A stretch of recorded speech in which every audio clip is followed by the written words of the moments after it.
I'm Tass Mellis of The Starters. This is Ben Golliver with the Open Floor Podcast. Hi, I'm Kristen Ludlow from NBA Inside Stuff. I'm OG Anunoby of the Toronto Raptors. Hey, I'm Elena Donon, and welcome to the Double Clutch. Double Clutch. Double Clutch. Double Clutch. Double Clutch Podcast.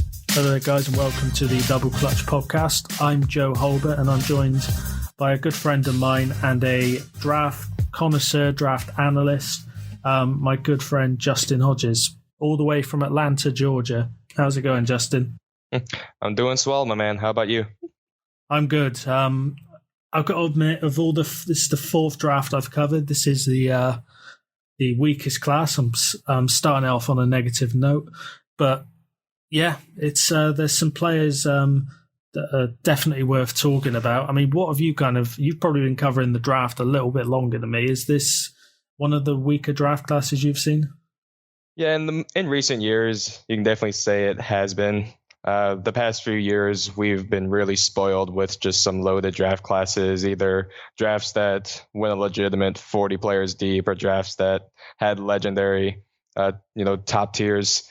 But that was in recent years, starting back to when, we had like the first real generational prospect by Andrew Wiggins back in 2013. But before that, back in like 2010, 2011, 2012, those are drafts that were definitely more comparable to this one we have now, just because those didn't really run as deep. Those older drafts were definitely, you had your 10 or so, or, you had a lottery set of prospects that you could definitely say could be playable. And then outside of that, you're looking at just fringe role players, guys who will be battling to make rosters. And then as, more and more athletes became more genetically great, more, there's been a real surplus of talent in the past few drafts in terms of how many great prospects there have been. This draft definitely doesn't compare to that. It's lesser, but there's still plenty of prospects that you can definitely look at and be like, yeah, this guy can make a roster. Yeah, last year we were spoiled. I mean, everyone talks about Young and Doncic, but I mean, you even look at guys taken in the late teens, early 20s, guys like Kevin Huerter, Josh Okogie, they're already pretty positive or at least promising NBA players. It's not like they're in the D League. They are rotation pieces. So, yeah, I think someone said it best on Twitter. This is kind of my take on the draft. There's a lot of great backup point guards in this draft class. We're not talking about guards today, though. We're going to talk about big men. So we're going to go through 6. I'm going to include Zion Williamson on a different podcast because I think he deserves his own section, really. So this is in sort of no real order. I would say it goes from best to worst, but this isn't like my big board or anything. So we're going to talk about guys I rate as the bigger prospects first. We're going to start with Brandon Clark, Justin, a very, I would say quite a polarizing player, because if you speak to guys actually who have sort of contacts in the league, people like Sam Vecenie, he's said that a lot of people around the league don't know whether this guy is a lottery level pick. But then you get draft Twitter, which is kind of probably what we have most of our interactions with. I've seen some, me included, have this guy as a top 5 talent. Where do you kind of stand on Brandon Clark? I would say I put myself sort of in the middle. You can see the clear negatives with him. You can see why the higher ranked draft analysts could have a problem. The wingspan being 6'8", him being 6'8". It's not. We have guys like PJ Washington who have a wingspan of 7'3". That can kind of compensate for their 6'8" size. Clark doesn't have that luxury, but he's still a top 10 prospect to me. I would pick him in the 6 to 10 range. His timing is magnificent, a superb defender. You're talking about a guy who had more blocked shots than missed shots in college basketball this season. And I mean, he has a great offensive repertoire, a better set of skills offensively than I think a lot of people give him credit for. I think a lot of people are concerned with his size, especially since he's only about 207 pounds or so. But I mean, you can get him in the lane. He's physical. He has great touch. He's got one of the best, mid-range floater hook shots I've ever seen. he's acrobatic and finish around the rim in a bunch of different ways. So with Clark, I'm not really worried because, I mean, his jumper is also one thing that a lot of people bring up as a negative. People just assume that everybody has to shoot threes now. But my philosophy with a player like Brandon Clark is that you can be a lacking 3-point shooter if you're impacting the game in an elite way in a bunch of different ways. And Clark can do that. I think he will be a high impact defender just because of his timing. He's a high impact rebounder because he has a quality that I think he shares with Zion Williamson, is that his reaction time. He's the first one to jump up and get a rebound every single time. He times out his jumps perfectly. He's always the first one up to grab, and he's got strong hands. He's a good post passer as well. Like I said earlier, can bust his way around the rim and finish with a soft touch. And so Clark's a guy that I'm not really worried with. I saw some mocks have him outside the lottery, and I think that's ridiculous. He's a gifted talent. He is a gifted mind, a gifted maturity level. I think he can make a real positive impact right off the bat. Yeah, I'm kind of with you. I think he's a very intelligent player. I think one of the reasons going on, to my Timberwolves, a lot of people want him is because he can give that weak side help that Karl Anthony Towns has not really had from his career. Taj Gibson's a good post defender, very, very intelligent defender, but I don't think he had the timing, the instincts that someone like Brandon Clark would give you. I want to pick your brain on the shooting there, because there are some Brandon Clark skeptics who, I have seen him compared to Andre Roberson. Andre Roberson is one of the least feared, maybe the least feared offensive player in the NBA. No one is really scared of anything he's going to do on that end. Personally, I don't think he's going to be that problematic as a shooter, but where do you kind of stand on his shooting? Could you see it being that level of bad, or do you think it could be maybe like a Draymond Green level 3 where he sort of can hit them, and if he gets going, defenses will have to respect him? Or do you kind of think it's going to be that's not going to be a side of his game that we're going to see much of? Well, I think he's very underrated with his touch in the mid-range area. Like I said earlier, his post floater, his post hook shot is very, very good, and that's because it has such a good soft touch on it. And in that same area, I see him take a lot of little fadeaway post jumpers, or he's got his shoulder in the defender, takes a step back, kind of floats, shoots a fadeaway. I think that's a good shot that he could have. You can't really compare it to guys like Roberson or Draymond because they're not effective in their mid-range game as well. I think, like I said earlier, he can impact the game in different ways to where he won't have to be, an elite 3-point shooter. And not to say that he could go back and hit a few, we don't really know. It'll be depending on his growth and how much he can improve on that. But I think with guys who do struggle to put up good 3-point numbers, it's just depending on how good their touch is. I just think Clark has that soft touch to where if he works on enough, that it can be well utilized going back to the 3-point line. So you're very much a believer that he can punish you in other areas, whereas guys like Roberson can't punish you anywhere, basically. Right. Roberson, he's out there because, he's a high-octane perimeter defender. And he's kind of a one-trick pony in that regard. I don't think Clark is a one-trick pony with just his shot blocking. I think he can go out and be well-disciplined, guard on those elbows, guard a guy in the corner, can switch pretty well. And I hate to get off topic with the jumper, but that's the one thing I want to emphasize with him is that he is just impacting the game in a lot of different ways. So if he adds that jumper, it's going to be a whole new level for him. It's a lot of it is going to be depending on where he winds up too. Say he winds up in Atlanta, it's probably going to be game over because pick and rolls with him and Trae Young are going to be unstoppable because he is a pretty decent roll man. He can cut pretty well too. And like I said, he doesn't, it's not like he struggles finishing at the rim. This guy shot 70% from on 2-point shots.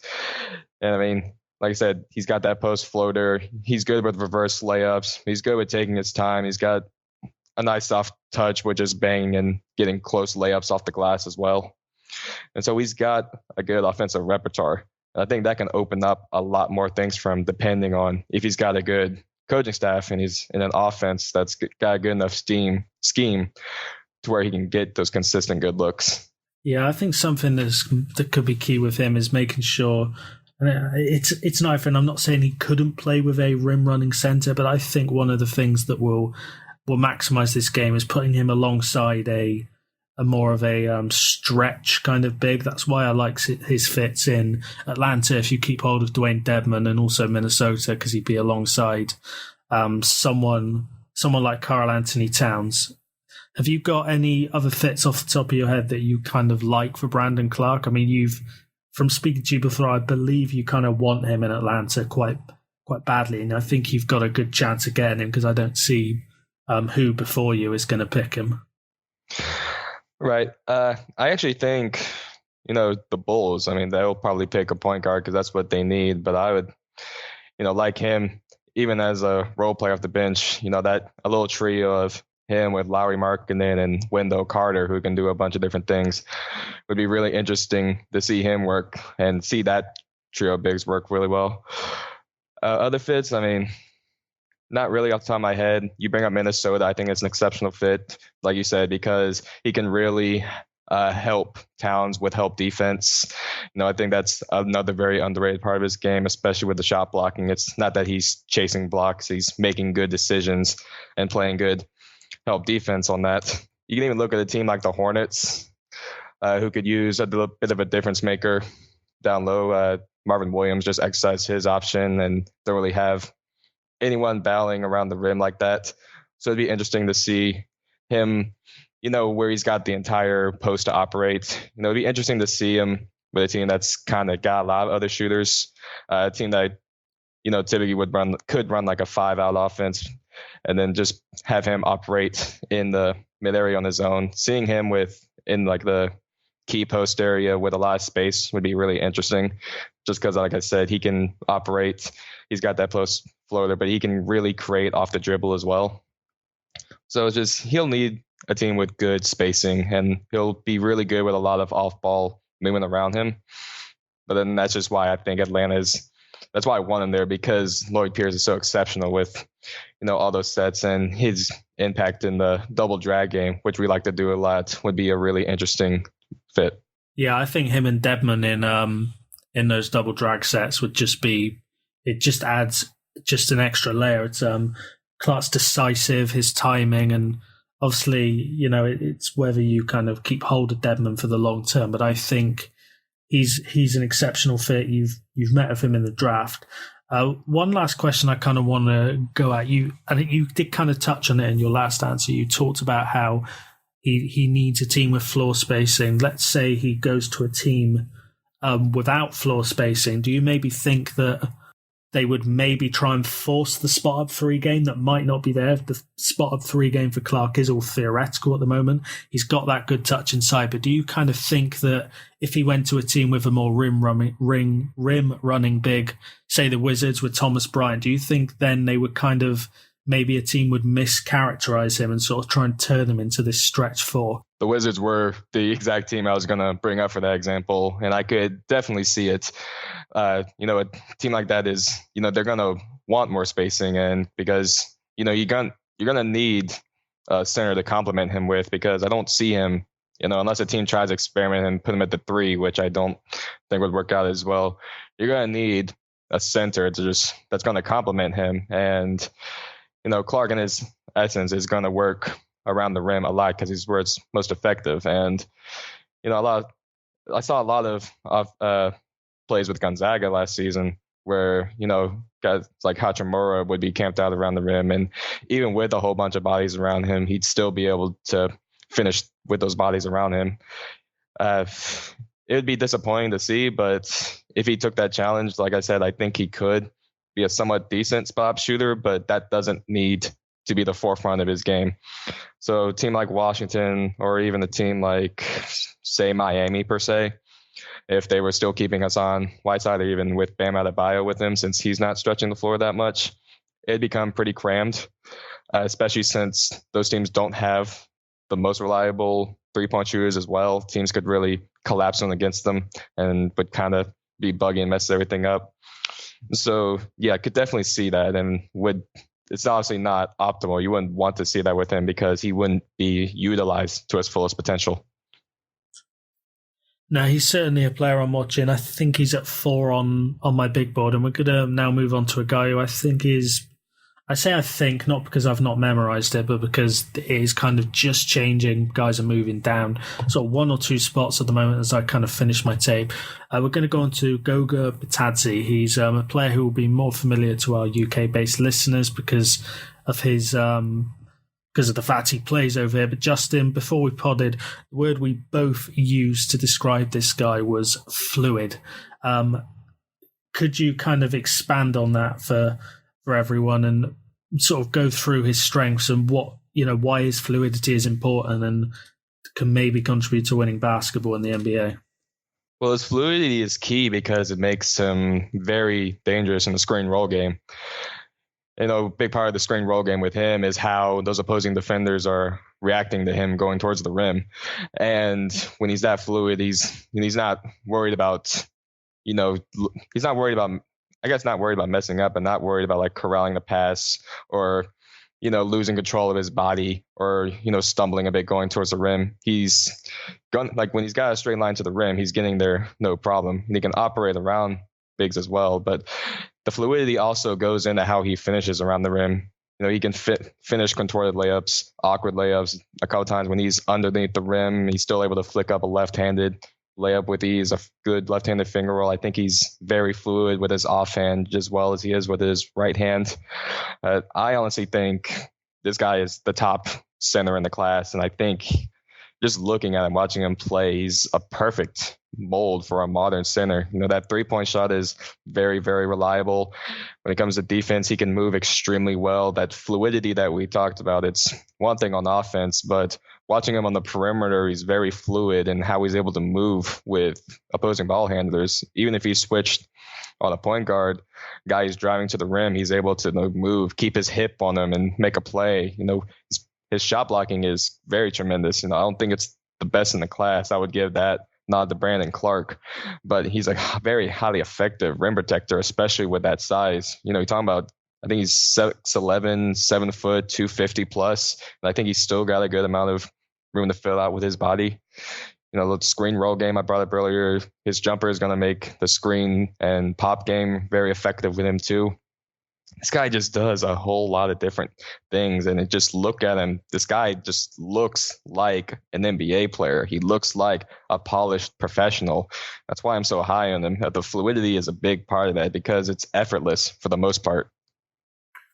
Yeah, and the other thing I like about him as well is I think with some of the centers in this class, certainly guys like Jackson Hayes, is when they get the ball. I know Jackson Hayes didn't have too many touches at kind of the elbow and the low post, but Goga, the ball keeps moving with him. I think he can be a positive passer from the elbow, which we've seen a lot of NBA teams are out of horn sets. They will give it to their center, and they have cutters going back to. I think he can play in that. My only worry with him in the pick and roll is I'm not sure about the short roll game yet, but that's the kind of thing. It's the kind of thing that might develop with more NBA level spacing, more moving shooters. But you spoke there about the defense. I agree on the rim protection. I think this guy is a drop coverage big. I don't think he's a guy who. I think he can cover ground. I've seen a lot of people trying to make that case, but I don't think this guy is a switchable big. And one of the things that, and I'm going to ask if you agree with this, but there's a lot of people who say his brain is great defensively, but he can be at times quite slow to approach, to move out. What do you kind of make of his defense? Would you agree with that or would you disagree with it? I sort of agree. One thing I noticed a little bit on tape was because there were a few times where he did look a bit hesitant to go up, did look a bit hesitant to really move around and help. But I mean, when he's locked in on the guy he's defending, it's exceptional defense. I mean, it's disciplined defense as well. He's not chasing blocks. He's not throwing his body around to just try and be physical. He's staying his ground. He's keeping his foot on the ground. He's keeping his arms up and just contesting shots to the best of his ability. But I agree, with in an NBA game, you wouldn't really be able to switch him that well. And I do question his physicality a little bit. I'm not sure how well he'll be able to take contact, even if he starts building up some more size. His rebounding is also one thing I don't really see him like box out or really go up with opposing rebounders that well. But I mean, the rim protection is special. I mean, and you said earlier, he is smart, disciplined, and it's very effective. Yeah, and I think this has certainly been something I've worked out on Timberwolves Twitter. I think people at times, I understand that there are a lot of teams who have been very effective with switching, but switching is not the answer to everything. And actually there are a lot of good, I stress regular season defenses here because I still need to study more of the postseason tape to look at drop coverage. But teams like Portland and Milwaukee had a lot of real success with sort of conservative defense, not over switching, preferring to fight through screens rather than just switch on them. And having guys like Yusuf Nurkic, Brook Lopez, it was Robin Lopez before Nurkic in Portland with David Vanderpool. I still think there is a lot of value to be had in being a center who plays in drop coverage. You obviously need the pieces around that to fit. You need sort of aggressive wings with verticality to help contest at the rim. But I kind of I don't move people down my board if they're not switchable. Now, I might put one guy above another if they're not switchable, but kind of personally, I would take Goga very high. The lack of switchability, for me, it's more of like a player trait than a necessary weakness. I think you can scheme around, and I'm wondering if you are maybe going to see more drop coverage because of the turnaround for teams like Portland on that end. Well, he's got the exceptional length as well. I don't know his exact wingspan numbers, but his does have a good reach. So even if he's not, switching off the perimeter always, he's still able. I think he'll still be able to make good contests, even if he's running out and just contesting from the perimeter. Even if he's got guys blowing past him, he'll be able to contest, block from behind just because of that reach. But I do think you bring up some really good points there. Just because he's not able to switch proficiently, it's not a high weakness. He's still a very effective defender regardless of that. The switching, it only really is emphasized with teams like Golden State or Houston, who are just bombing threes nonstop. But I think even with these playoffs, you start to seeing teams go away from that switching everything. And like you said, fighting through those screens, running through those screens, and just contesting more well off those. So I agree. Goga would be a really good fit with teams like that just to block off, that deep post area. I think one of the successes of drop coverage as well is that it kind of delays teams. It doesn't necessarily deter them. And really good guards, your Damian Lillards, Kemba Walkers, guys who thrive on those sort of pull-ups, they will go at drop coverage, but I think they do cause a delay because if you blitz the pick and roll badly, the likelihood is you are going to give up. I'm taking this from a Timberwolves fan. We did it a lot towards the end of the season, and we just gave up open shots all over the shop. So I'm a big believer in Goga. How high would you take this guy? Because I think I said in our group chat the other day that if I was the Lakers, he would be my pick if Jarrett Culver was off the board. I don't think he is going to be off the board. The top three look set. But I mean, would you take him as high as that 6 or 7 range? This guy, like I said, I think he's the top center in the class, and it's up to you how high you want to take a center and how high or how important you think a center is when it comes to building a team through the draft. But yeah, I agree with you. If I was the Lakers, that would be my pick. I would take this guy in the top 5 fairly easily, just because, like you said, that top 3 is pretty much set, and I'm very high on Jared Culver. But if you need a big and he's there, I mean, you shouldn't have any fear of taking this guy. Like you said, the drop coverage with him I think would work well because of his length. He can play back on those screen rolls, and even if he's got an attacking guard blitzing against him, like I said, he's good at going up and not fouling and being able to contest those, or being able to body with the center coming on the roll.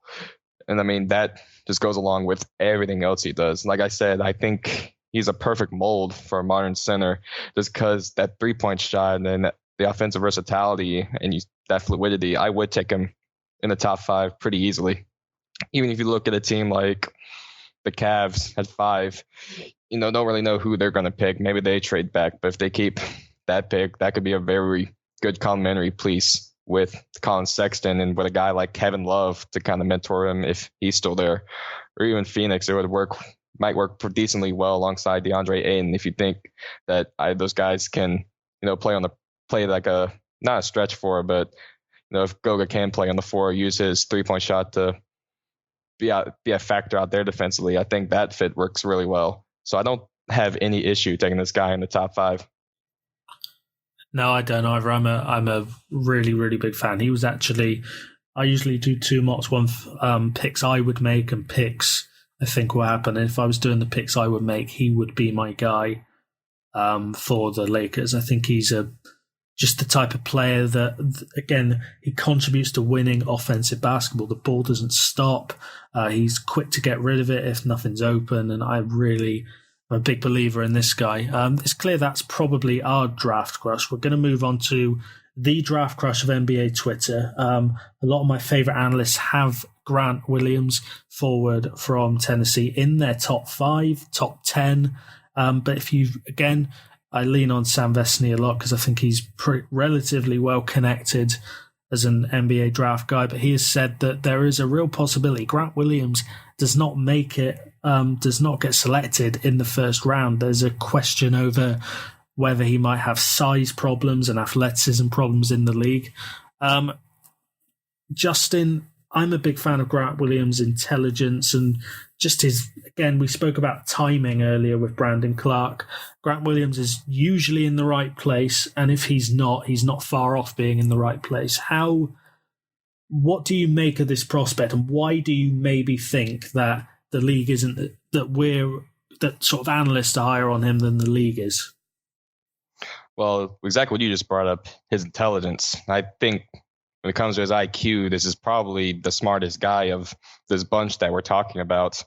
He is making the right plays every time. He's so disciplined. He takes his time with everything. I love the way he posts up and just waits for things to happen around him. And if there's not anything around him, he goes and takes a shot himself. But he's always making that right play. And I think he's probably the best passer from the elbows in this class. He's very phenomenal with finding his teammates open off screens. I saw that a lot in the NCAA tournaments. But I watch him and I don't know if I see an NBA starter. And that's not a knock against him, but the size issues are there. He doesn't have that wide frame that a guy like PJ Washington has, or that Brandon Clark has, or I don't know if he has that high level of strength. I think he's effective posting up and taking shots from the mid range, but I don't really see him operating well in terms of, using his body to get good looks towards the rim. I think he uses his body very well in a lot of different other ways, especially defensively. I think he's by far the best perimeter defender of this bunch that we're talking about. His hands are exceptional with poking steals out. I'll always bring up the intelligence. I don't think we value intelligence enough with prospects. We want to see the flash. We want to see those measurements, those numbers. But the guy is a very, very, very good player when it just comes to just making the plays that win teams games. But I wouldn't pick him in the top 10. I think he's perfect in that 15 to 20 range. He'll have to get bigger of those. I don't know if he could ever move to the 3. He can shoot the 3 decently well, but he doesn't really have as good of a ball handling ability or as good of a drive going to the rim. But he's just a guy you throw out there, and if he's coming off the bench for a playoff team and impacting a playoff game, that's perfectly fine. He doesn't have to be a superstar. He doesn't have to be starting every game. With these guys, and especially you're picking within that area towards the later teens, maybe in the early 20s, if he manages to be there, is that you're drafting guys who are just going to come on and impact the game. It's not even just with his playing abilities. It's his mental edge. It's his leadership. This guy is a phenomenal person, a great locker room presence. Was the driving force of those Tennessee teams. He's back-to-back conference player of the year for a reason. This guy just has an edge. So even if he's not out there as a polarizing starter, or you're not getting that great production, not getting double-digit points out of him, he'll impact the game for you regardless. I mean, you can't understate his defense either. I think he's phenomenal as a help defender, and it just keeps going back to his intelligence. He knows how to make those right plays. So I like him a lot. I just don't know. I don't look at him and see a starter, especially not right away. If he builds up more muscle, that's one thing. I don't know. I don't know if I see as much room for growth muscle-wise as I do with some of these other guys.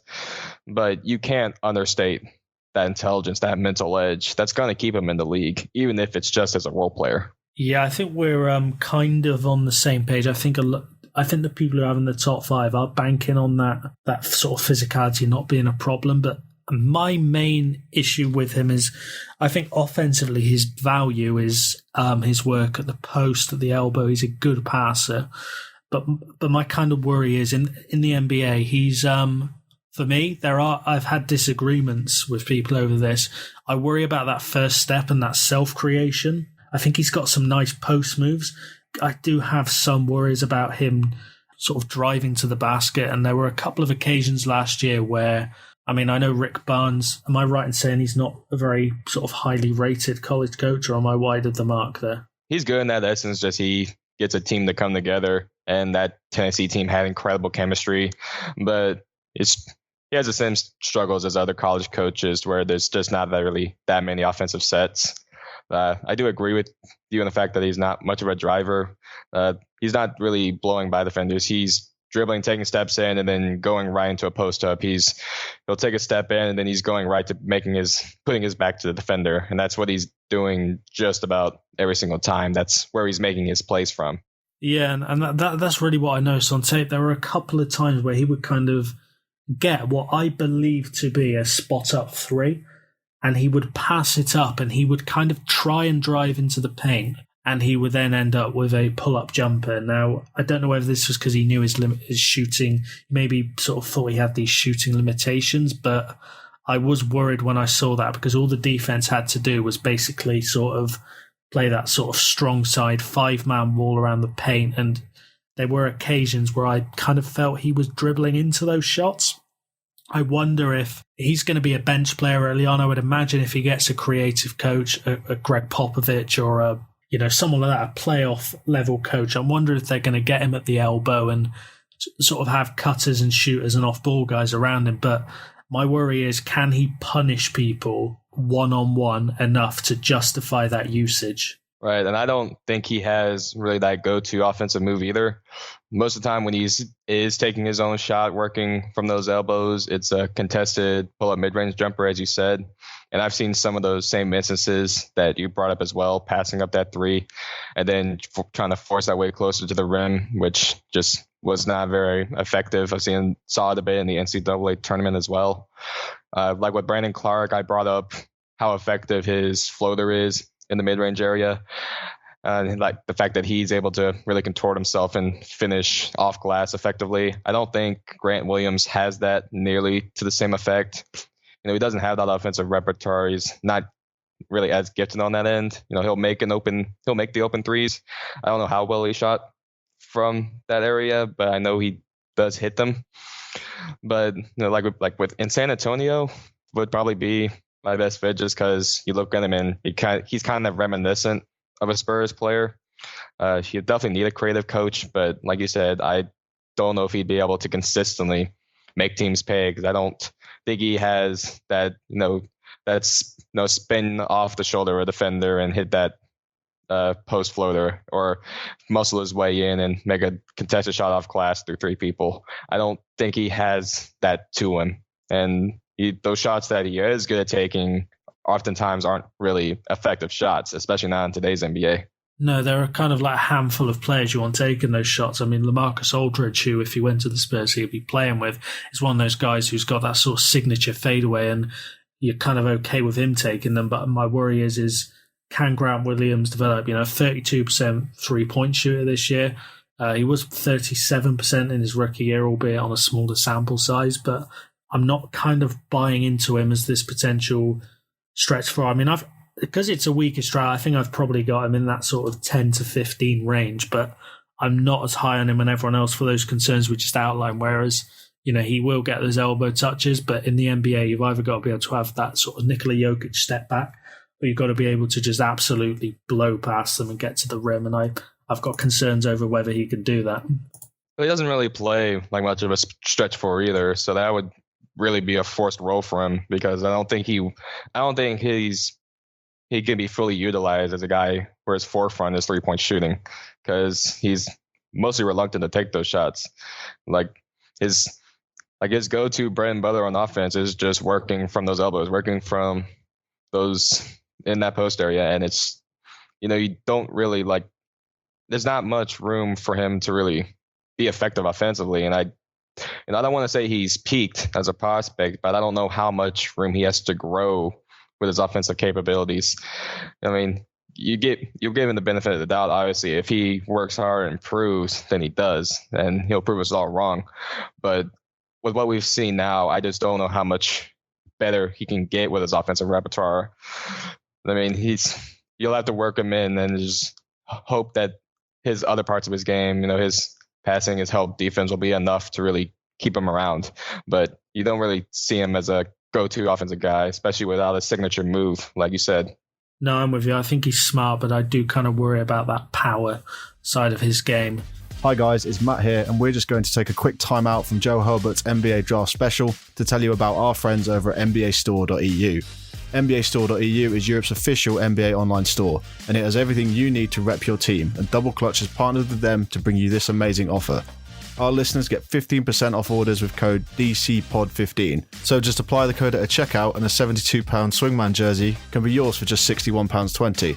That's DCPOD15. Whatever you need, from the current Nike jerseys to hardwood classics to Stan socks and Spalding balls, NBAstore.eu has you covered. And don't forget, once you get your gear, share it with us on social media at Double Clutch UK. So, what are you waiting for? Head on over to NBAstore.eu now and use code DCPOD15 for some great discount. Now, back to the draft special. We'll move on now to a prospect that I'm quite low on. I actually haven't spoken to you about Jackson Hayes, centre out of Texas. He's one of these sort of rim running centres that people are very in on at the moment. You're seeing guys like, you've got smaller examples like Thomas Bryant, but then you've got your Clint Capellas, Mitchell Robinsons, people like that. Where do you stand on Jackson Hayes? Because I see why people like him, but I've personally got a lot of question marks, although this is a new sport to him. He's not been playing it as long as some of these other guys. But where do you stand on Hayes? Well, the captivating thing with Hayes is just how much of a leap he made from the end of his high school days to the beginning of his college career. He wasn't much of anything as a high school recruit for the most part until you got to the end of his senior year. Up until he started playing at Texas, he made this ridiculous leap, and it was really you could really see just how much work he put in, and it was incredible to see how big of a leap he made in terms of improvement in the way he was able to really find an actual create a game for himself. And so with him, you're more so thinking about if he's going to be able to continue making those leaps. If you put him, when he gets to the NBA, he made this incredible leap. He put in this hard work and really effectively improved himself from high school to college. It might be easy to assume that he's going to be able to do the same thing from college to the NBA. Now, I don't think he makes much of an impact at all immediately. And if a team drafts him expecting him to make an immediate impact, they're going to be disappointed. He's a guy that you should let play behind a well-rounded center. I think a fit like Atlanta, if he got to play behind Dwayne Dedmon for a year, would be really nice for him. But, you see where some people are drool over him because he's got these incredible physical tools. He moves like a wing. He runs the floor incredibly, and he's got this polarizing size. And, when he goes up for shots, you're just looking at him, it's smothering you. It's almost jaw-dropping the way he's able to go up and finish. But I think offensively, he's extremely limited. I don't have an exact number, but most of his shots were just dunks, either off rolls or, he sets himself well up for passes around the post. But I don't think he has much of a touch around the rim. I think he has the same struggles as some other kind of raw centers. They put a lot of power into their layups, and then that that results in a lot of misses bouncing off the back rim. Like I keep bringing up with Clark, a guy like PJ Washington, they have incredibly soft touches, and that makes them very effective offensively. Hayes doesn't have nearly the same ability to finish around the rim. He's just a good lob target. He'll dunk over everybody. I do like his defensive impact. I think he can be extremely well on that end, but he's a project. He's a guy that you're going to take and try to keep growing. Like you said, he hasn't been playing the game that long as well. And we're also in a league that just doesn't really show a lot of patience with guys like that. So he's going to have to really make these improvements rapid. I see a lot of people have a lot of faith in his jumper, but he never took a lot of those, and the form isn't really well. He'd have to go to a team that really work with him on that. He does have the soft touch on the jumper, but that's an experiment, and you wonder how long it's going to take for him to become, a guy who can go out there and start every day. I think it would take a good 2 to 3 years at least. Yeah, one of the reasons I've got two main worries about him. One, you've mentioned, is the extremely one-dimensional offense. It's pick and roll, which is fine, but I don't rate his passing. There are a couple of people who say he's a willing passer. While I get that, it doesn't really matter being a willing passer if you can't pass. I felt he was very inaccurate on the occasions he would sort of come out of the pick and roll, and that was kind of my main worry for him on offense. But my main worry is defensively. Now, again, this is where it comes into it being a project, and this is why what's the word I'm looking for? Evaluations like this are quite difficult, because you are kind of you're admitting that there's a lot of gaps, but the pick and roll defense was pretty ugly. I'm not even sure it's a case of because the pick and roll because he was so lost on the pick and roll.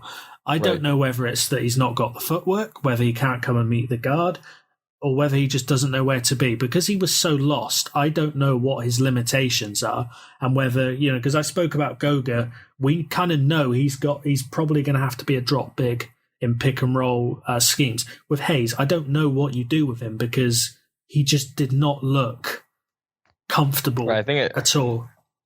I think it comes with his feel of the game. Like we said, he hasn't been playing for that long at all. So with him being lost at the time, that's more of a mental thing, with him not knowing where he needs to be or what he needs to do in situations like that. But yeah, the pick and roll defense was not great at all. And I don't know what it's going to take for him to improve more on that end. It's hard to say, because I think you see him running the floor really well. You think his footwork's fine. I don't think his footwork is that great defensively at all in the half court, and you can I don't know how you really improve on that. You kind of just assume that he's going to, but if he doesn't, then it's going to be a waste of a pick, and that's the issue with a guy like this. We haven't seen what he can be, and more and more there are more and more cases in recent drafts for those guys where you look at it, it's like, we haven't seen what they're going to be, but this guy, when he pans out, he's going to be really great. They don't really turn out as well, and you see teams kind of try to avoid that a little bit.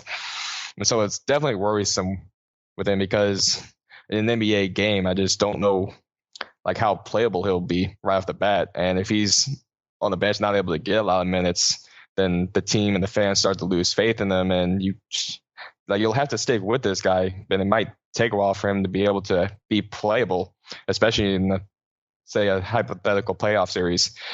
He's not going to be able to stay out there at all. And so you just have to hope that he'll get there. But that's a risk. It's very skeptical, especially with a guy that everyone assumes is going to be taken in the top 10 or in the late lottery at the latest.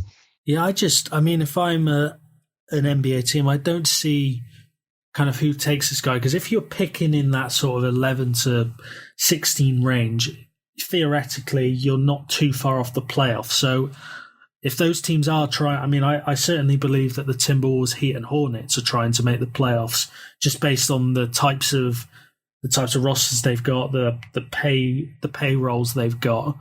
Why would they kind of take a chance on a guy like this? Because you could theoretically draft a shooter or an off-ball guy, a Tyler Hero type player who could maybe push you towards that 8 seed. A guy like Hayes, I just don't know You saw Robert Williams, who a lot of people had as a lottery pick last year. He slid.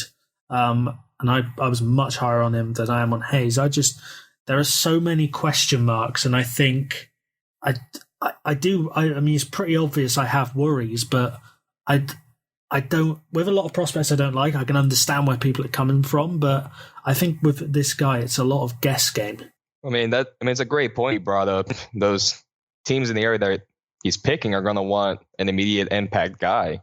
And like I keep saying, he's not going to be that. You'll want a guy that will be able to, be like, you can actually play him in key situations and not just wait for him to grow. Like if you're a team like the Heat or the Hornets that haven't been in the playoffs for ages, and you're drafting in the late lottery where you're not going to draft a potential game changer. I mean, look at guys like Matisse Thybulle. I'd rather have that on my team. I think a guy like that is going to make a better immediate impact for a team trying to make the playoffs. A guy like Jackson Hayes, because I don't know, if you draft him to be a potential starting center down the road and he doesn't turn out like that, are you okay with this guy coming off the bench and just being a good role player for you? And if so, is that even something that he can grow to be? It's just hard to tell, because you're going to have to put a lot of faith in the coach. You have to put a lot of faith in the coaching staff that takes him. And with a prospect like this, it's almost dependent. His success is going to be dependent on the staff that gets his hands on him. And with prospects like this, it's more times than not, they just don't live up to those fullest capabilities. No, I mean, I kind of think that as well, something else that may factor against him on draft night, and I think this factored against Robert Williams last year, is that there's kind of this idea now that you can find these rim running centers quite cheap. Nerlens Noel got a very small contract from Oklahoma City last summer. Then Clint Capella thought he was going to get this massive free agency offer sheet that the Rockets would have to match, and he didn't. And no one offered him. I just wonder whether he's going to be the guy that slides on draft night, because teams maybe believe, certainly with the success of Mitchell Robinson last year, though that is a one-off because his shot blocking is historic. You're not going to find many guys like that in the second round, but I'm wondering if guys like that will maybe impact Hayes on draft night, and he could be the guy that slides, because I don't see, unless a Cleveland Cavaliers type team trades back and then takes him, I just don't understand why a team in that late lottery range would take the chance on him. And it's another great point that you brought up. He's not really a guy that's difficult to find. I mean, the difference makers with bigs nowadays are, one, the intelligence, or how well they're able to space the floor. These rim runners, these big guys that can finish dunks on top of everybody, they're not difficult to find, and they don't impact the game in terms of winning as much as other guys do. And so that makes him, as a lottery pick, very skeptical. I mean, the only thing that really, you look for things that separate them. Is like, all right, what makes this guy, different from the other big athletic rim runners? It's just, you see that size and you see how he's able to get up and like the length that he has. And like, he looks good when he's going up, but in terms of actually impacting the game, like you said, Mitchell Robinson was an outlier because that defensive impact was beyond anything we could have ever imagined. And with Robert Williams, he had stretches where he made pretty good impacts during the regular season. You didn't see him at all during the playoffs. And so with Hayes, it's just not really anything that separates him. And I mean, he could be pretty good at what he does when he fills out, but again, that's going to take time. And then when you think about what he can become when he gets to his peak, or anywhere close to his peak, it's like, all right, what does he really bring? Can his jumper ever really fill out to the point where he's reliable from the 3-point line and can space the floor effectively? Can he ever, be well-footed enough to where he's a high-impact defender? That's a coin flip. It's a 50-50 chance of that, honestly. Yeah, I'm with you. I think even the people who are quiet, a lot of draft analysis is kind of speculation. You're kind of predicting skills developing. This is in any sport, by the way, baseball, the NFL. You're kind of looking at what skills can develop. I don't really see what people are buying into with Hayes. I just don't. There's some who say he might develop a pick and pop 3. I can't see that. I just do not see the evidence for that. But we'll move into a prospect who you have named a couple of times so far. We're going to go to PJ Washington now, a guy that I announced yesterday I want to be the Minnesota Timberwolves selection. I'm a big fan of this guy. I'm kind of getting the sense you are now. You've mentioned his wingspan a couple of times and how he can switch between maybe those 3 to 5 positions and maybe some of the bigger two guards, not your CJ McCollum type guards, but your big twos. What are your kind of main strengths for this guy? Is it defensive or do you like his offensive game as well? It's definitely his offensive game that I look to more. That's in terms of NBA, I think he'll make his greater impact, particularly his jump shot is picture perfect. He put a lot of work from his freshman to sophomore year to really transform himself into the player that he is now. And I think he's a phenomenal prospect. And I brought up that wingspan numerous times just because I've seen some people try to say that, he may need to try to move to play small forward. I think that's a ridiculous thing to really think of him, because with that 7'3" wingspan, he can still make a good impact because it allows his jumper to really have a higher release point, so it'll be harder to contest. But defensively as well, that's really high impact defense. He's a really well disciplined shot blocker. He has good timing on that as well, but he can move out. His athleticism and his frame are two things that I think complement each other. Along with I think he has really good post footwork as well. With him as a prospect and how he impacts the team, it's his offense. And one of my favorite things about him as a Kentucky fan, as I watched every game, was when Kentucky was in tight games, when they were behind 7 or 10 points with like 6 or 5 minutes left to go in the game, this guy became unstoppable. And he's not just a guy you feed to the post and he attacks. He's very good at that as well. His floater is about almost as good as Brandon Clark's, especially on the baselines. But he is very good at attacking off dribble from the top of the key or the elbows as well. He can put his shoulder in the guy, take that contact, take the bump, and in midair have enough body control to hit those post floaters. The jumper, I'll bring that up again. It's so smooth. And I said this a few times earlier. He has such great soft touch on those floaters and those jumpers. Whereas you don't really have you can't really, I think it's more likely that all of those things translate than he'll go out there and just not be able to contend physically. Yeah, I'm a fan of his offensive game because I think it's a good complement to a big who's got sort of that outside gravity. Again, Karl Anthony Towns, people like that. The sort of the thing I like him on my particular team is I think he's switchable from those 3 to 5 positions, and I think that's a good fit with guys like Josh Okogie, Robert Covington as well. But Washington in general, you've spoken about his offense there, and I'm with you. I think he's got a nice array of floaters. I think the jump shot, I believe in it. There's some who don't actually. I don't really quite understand why, but I think he can be a reliable stretch four who can also punish.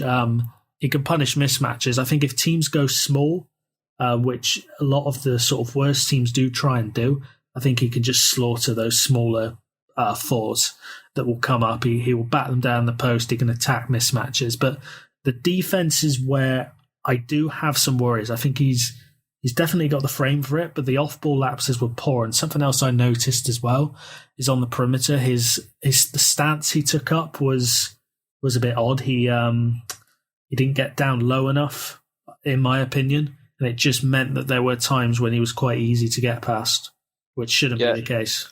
There were times when opposing post-up players would kind of be able to do the same thing, and I would notice that too. He doesn't really get an athletic stance. He kind of just keeps himself flat-footed and just waves his arms as high as he can. And I don't know if was just his strategy to not pick up fouls, but I do agree the defense is going to take a lot of work. I think as a shot blocker, he has a high ceiling, but I don't know. You brought up his ability to switch. I think he's smart enough to be able to do it. I don't know how effective he'll be able to be running around like that, and I don't know if he'd be able to really do anything against opposing ball handlers going up against him. So I agree with you on that. Yeah, the main thing is I think part of the problems I saw defensively were the off-ball lapses. I was concerned at times when he would kind of have to fight through screens. There were times when I wasn't necessarily quite as impressed with the effort, the verticality, the drive, the motor, the determination that you need to play that sort of role. But I think if you've got switchable pieces on the perimeter, I just think he will fare better. I agree with that. I guess it just depends.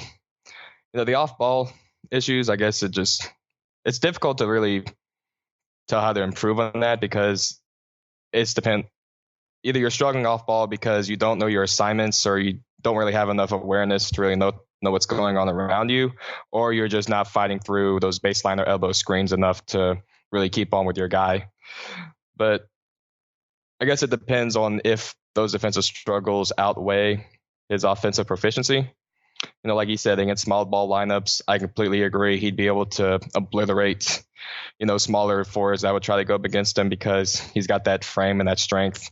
And he really has a good his ability to work from the post with his back to defenders, be able to turn around, spin off, and get good looks. I think he's got such a good offensive repertoire, but you look at that size, you look at everything else, he's a bit of an enigma.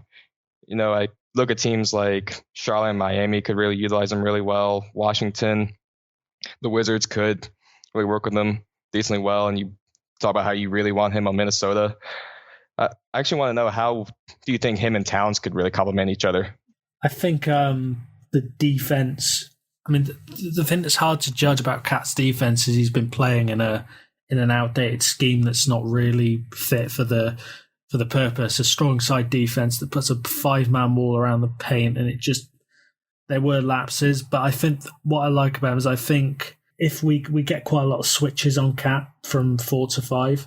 And I think PJ Washington is the type of guy that can just punish. He can punish those mismatches. That's kind of that's the way I believe the NBA is going. Certainly with what's happened in the finals with Pascal Siakam throughout the playoffs. Other than the Sixers series, but certainly in the conference finals, he just obliterated smaller fours. And I think PJ Washington. I'm higher on him than most, so there is a little bit of bias and a bit of homerism coming in, but I think that's what he's going to be valuable at, and I think that's the kind of guy we need to put alongside Cat. I would be happy with him or Brandon Clark, though. Gotcha. So it's that slashing ability, that ability to really cut to the rim off dribble and use his footwork is kind of what separates him in that regard. Yeah, and it's floor spacing. Dario Saric is not a stretch four.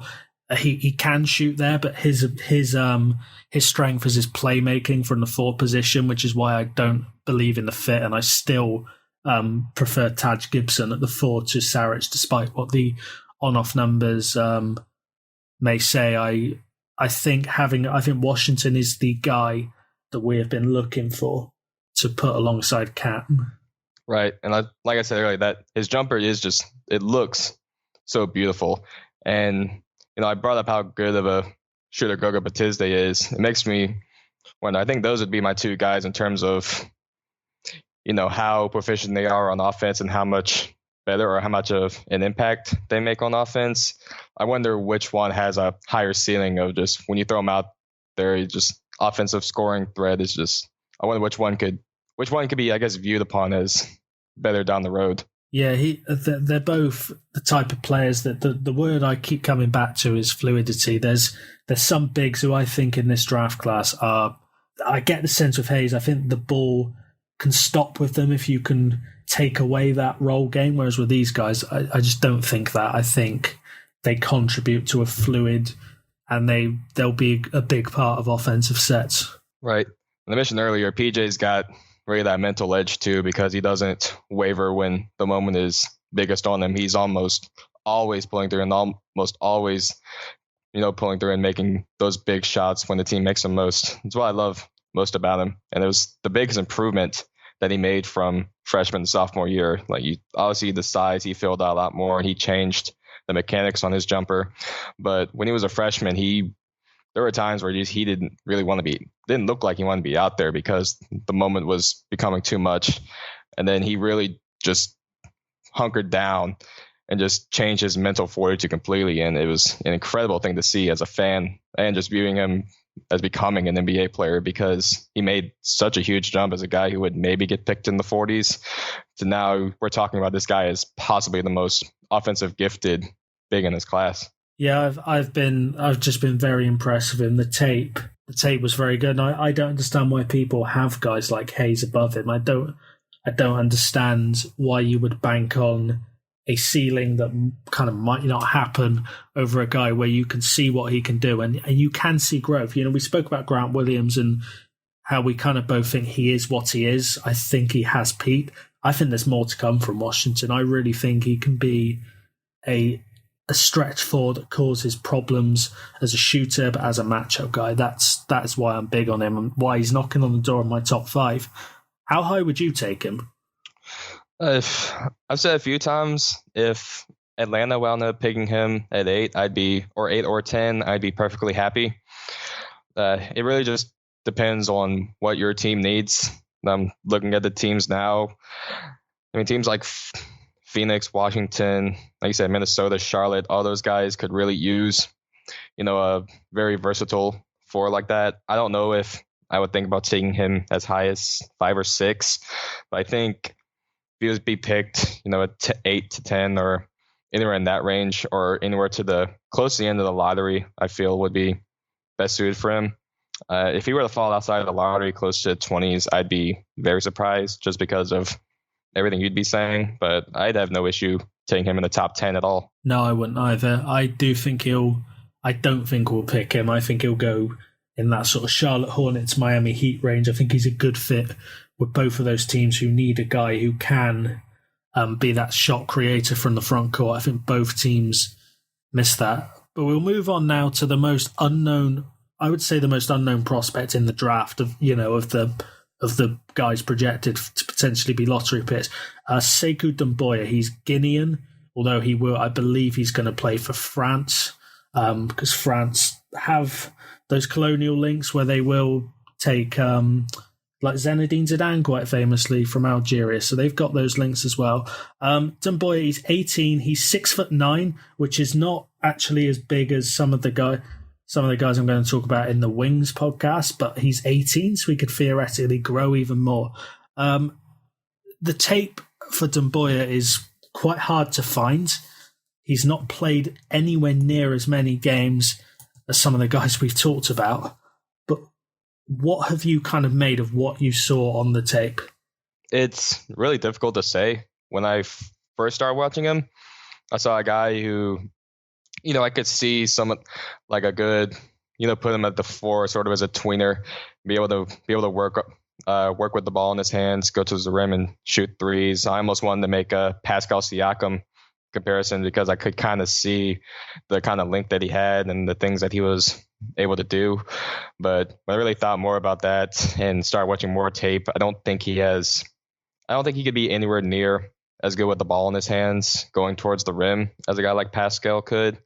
I don't think he's much of a driver at all. And my main issue with him now is, like, I watch him and I don't know if he's supposed to be a 3 or 4, and I don't know if he can play either at a really high rate. He's got good athleticism. He's kind of fun to watch because he'll finish a lot of dunks over people. He'll make those open threes. But other than that, I just don't really see that much going with him. If I'm a team that is taking him, I think you'd have to try to make him to a 4. If he can grow more, maybe lose some weight and work on his ball handling more and sort of work on his slashing, then maybe you could see him playing more as a wing player, but I don't really see that much in him. I don't think he really offers that much defensively either. No, he is just a bit of an enigma because we don't have that much to gauge off of. And we get the sense that teams are kind of liking him in workouts. We'll have to see which team, like who ends up taking him.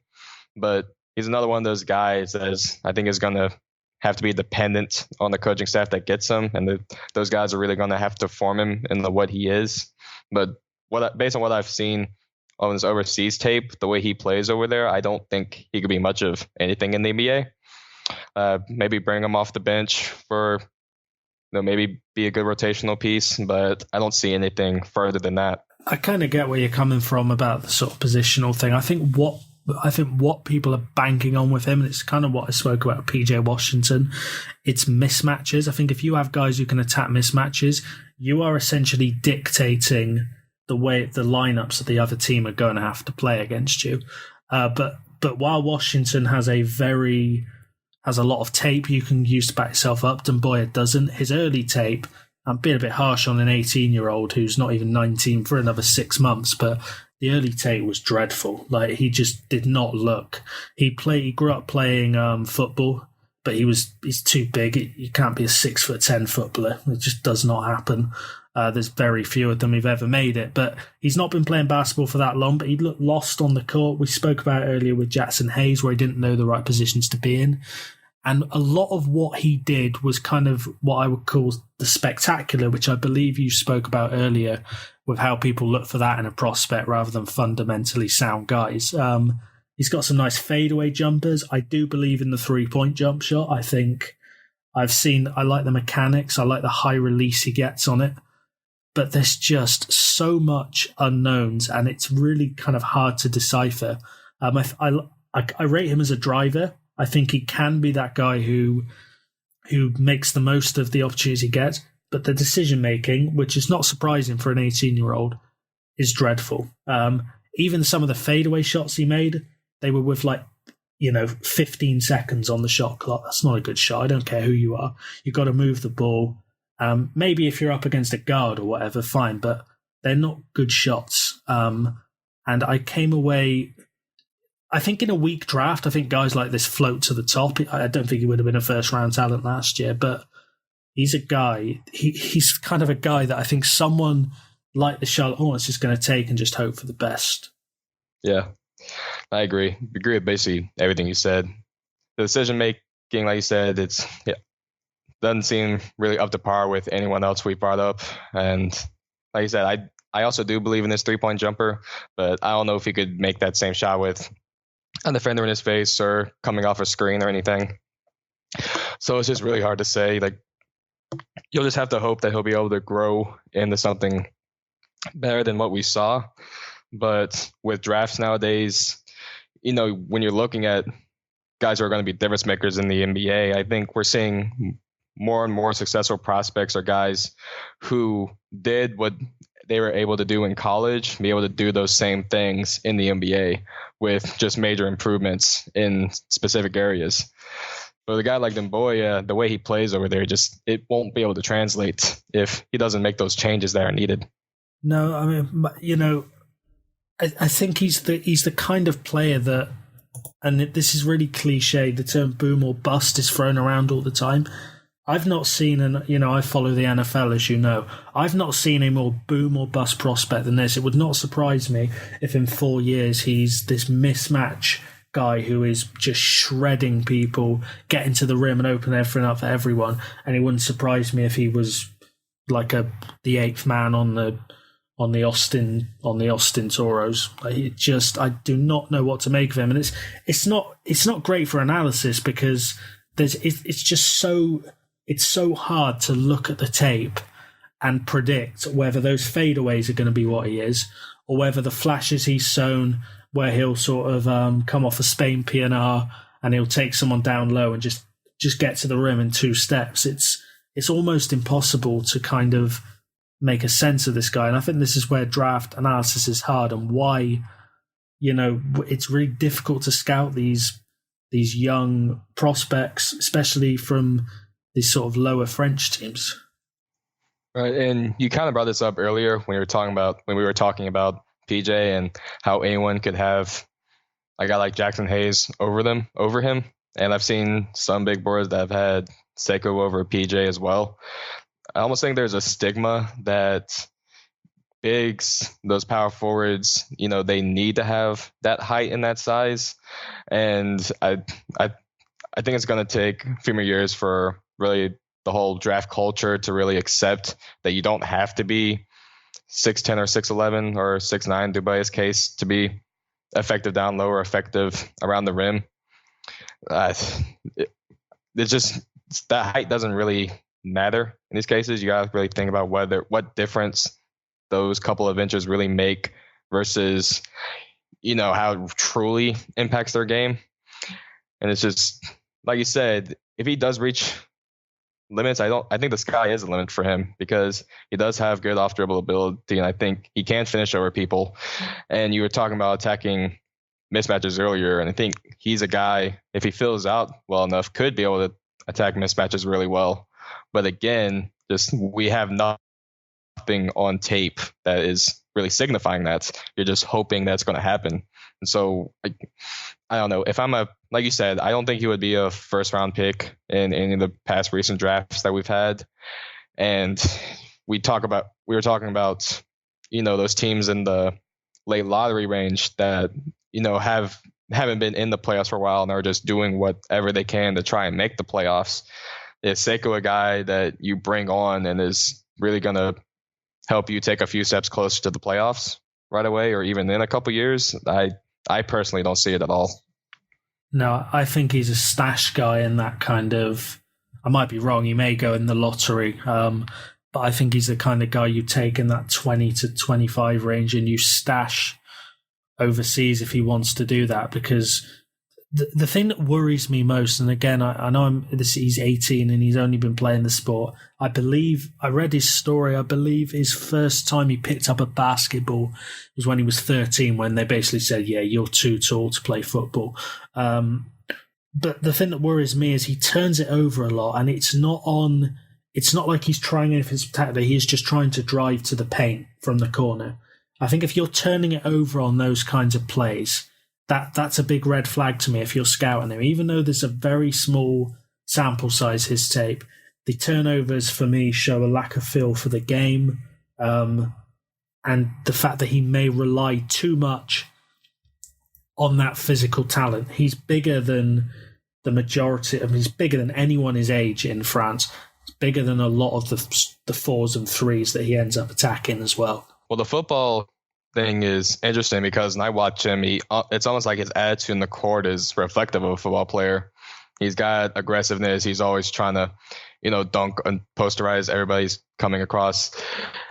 And, it's that physicality and that, I guess that, high edge attitude could be beneficial, but it seems like this guy is just an athlete that needs to figure out how to play the game. And I would agree with you I wouldn't take him in the top 20, even in this weaker draft. In the 20 to 30 range, sure. Would like to see him stay overseas and try to really form himself, because I think if he came to the NBA now, he just wouldn't really be able to find himself anywhere. He's a guy that if he did play a few more years or a couple more years overseas, he could maybe really start to figure out more of a game for himself, or we could get a better sense of what kind of player this guy actually is. Basically saying the same things over and over again, but all he has right now is that physical edge and athleticism and the ability to hit an open three. And it's not one dimensional, but it's just not enough for the NBA, and how there's too many guys that are just who have that and then plenty of other things. Yeah, I do not envy the scouts in the NBA scout departments who have been assigned him, because there's just so many question marks. That feels like a good way to end the podcast on the most complex prospect. Thank you for coming on. Oh, of course, it's been a pleasure. It's always good to get your draft thoughts. You've been covering it for a very long time. If you want to follow Justin for his draft tweets about a lot of things as well, but draft stuff at Hodge Hoops. You will not regret it. It's goodbye from me, and it's goodbye from Justin.